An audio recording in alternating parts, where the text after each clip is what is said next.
everyone. Thanks again for tuning into Sim's Workshop. I hope you're all having a wonderful day. So, today we're going to be reviewing Within These Wicked Walls by Lauren Blackwood. I really like this book, but I do want to make a comment about the marketing because it does reflect a little bit on the story. So, it was marketed as an Ethiopian-inspired fantasy retelling of Jane Eyre.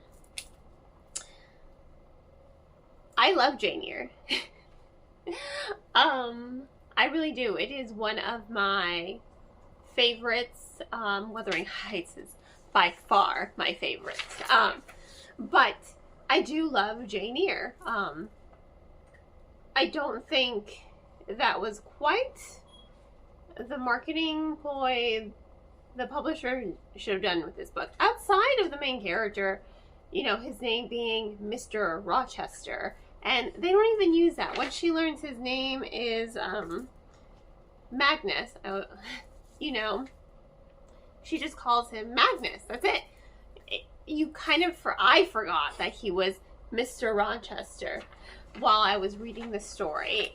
And other than that, I really didn't get any other Jane Eyre vibes from the storytelling. Yes, she goes to the house. She's a Depta, so she's there to expel a spirit from the house, like an evil, haunting spirit from the house, right? And she falls in love with, you know, Mr. Rochester. Turns out he is harboring a secret. And it's something that he didn't know. It's more like a familial curse that unfortunately he inherited when he inherited this house. So, kind of sucks for him, and he just wants to do whatever he can to expel the evil eye on this house. And he's tried other Deptas and they were unsuccessful. Because and this is where I really like the story. It's very involved, the exorcism. Andromeda, that's her name, has to go every time it manifests itself, the curse. And it doesn't always manifest in like a horrible, nightmarish way. But every time it manifests itself in different rooms, she has to expel it from that room. So basically, she's expelling the evil eye room from room so that it has no place else to really hide. And the other secret is he is tied to this curse. You know, it does physically affect him as well. He does have his own secrets like the original Mr. Rochester, but that's it. So I think when you're saying, oh yeah, this is an Ethiopian-inspired Jane Eyre retelling, you know, you're kind of misleading your audience here. You're kind of tricking them. And I think that does a disservice to the story because it doesn't need that disclaimer. It doesn't need that little blurb on its publication page. The story is rich. It is, like I said, it's very involved. But it's eerie, it's haunting. Andromeda is such a fierce character, but she also has so many insecurities that plague her, you know. Abandoned by her parents, well actually not abandoned, she was pretty much sold off, or about to be sold off, and then her mentor, another Depta, who also has his own connection to this haunted house, took her in, made her his apprentice, and she wants nothing but love, you know. She loves this man like a father figure, but he's never said anything back to her, you know. So she feels like she is so unworthy of love, but she doesn't let that stop her from doing her job, and she's phenomenal at her job.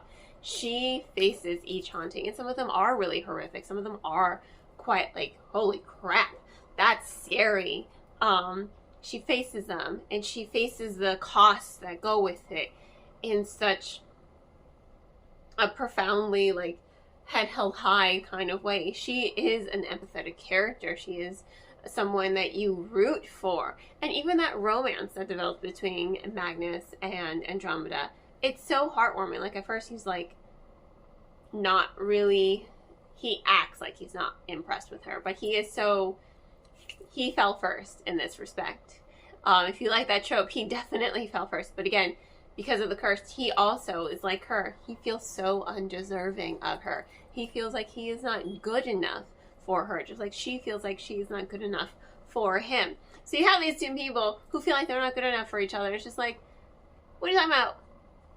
You're a really good guy, and you are a strong female woman.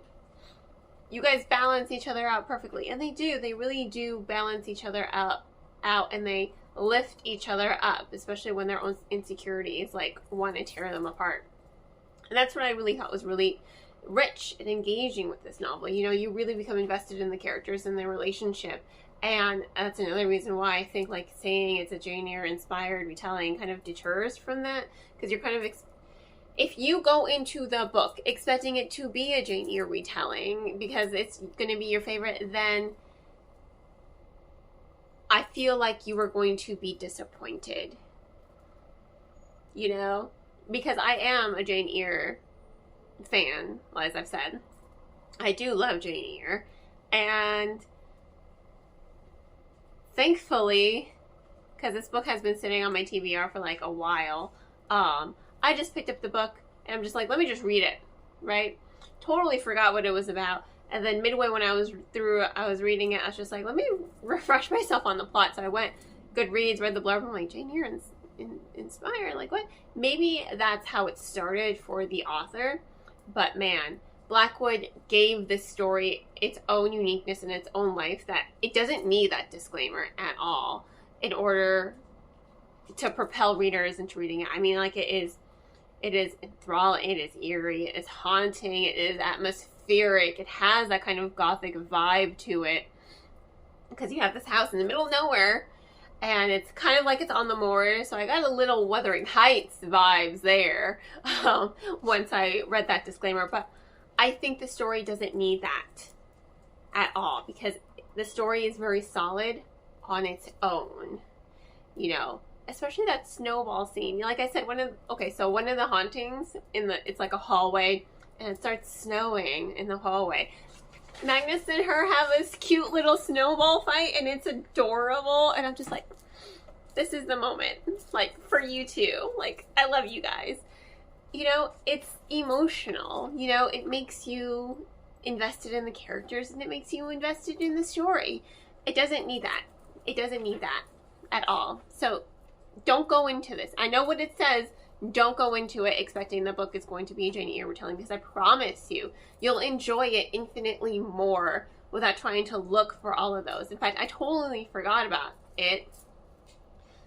You know, halfway through I went to look it up, and then I continued reading, and I completely forgot about the Jane Eyre mention until I was done again, and I had to write my review, and I'm like, oh, that's right. It was supposed to be a Jane Eyre retelling. Because the story was strong enough and solid enough that I was captivated, and I completely forgot about that. Like, it was unnecessary. It's an unnecessary detail, you know, unnecessary. So on that note, I do have to give it 4 out of 5 stars. There were a little times where the pacing felt a little off. And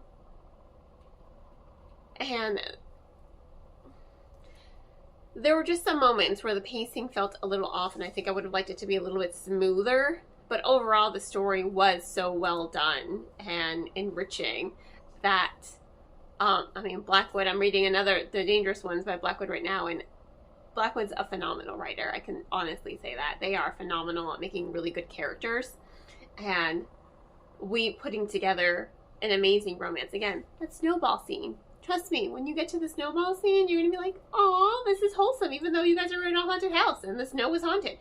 The snow is a manifestation of the haunting. It's just cute.